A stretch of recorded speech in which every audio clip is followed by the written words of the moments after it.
തൃപ്രയാർ വിശ്വബ്രഹ്മ പ്രാർത്ഥനാ സമിതിയുടെ ആഭിമുഖ്യത്തിൽ കർക്കിടകവാവ് പിതൃതർപ്പണം തൃപ്രയാർ സരയൂ തീരത്ത് വെച്ച് നടന്നു.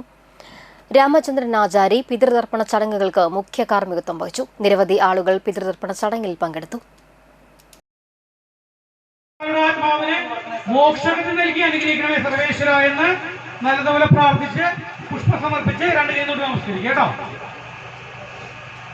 ധർമാർത്ഥ കാമമോക്ഷ ചതുർവിധ പരപുരുഷാർത്ഥമുത്ര ആയുരാരോഗ്യർത്ഥം ധനാനിർത്ഥം ഓം ശാന്തി ശാന്തിരസ്തു പറയണോ. അക്ഷയ പുണ്ടരീകാക്ഷ മമ പുത്രോൻ മോക്ഷപ്രാപ്തോ മാതൃസുതമർപ്പയാമി ദർപ്പയാമി ദർപ്പയാമി ഞാൻ മമ മാതൃസുതമർപ്പയാമി ദർപ്പയാമി ദർപ്പയാമി അനന്യോയാതപുത്രകാടലലയം ദർപ്പയാമി ദർപ്പയാമി ദർപ്പയാമി ആദർപ്പയാമി ആദർപ്പയാമി സർവാംഗന ദർപ്പയാമി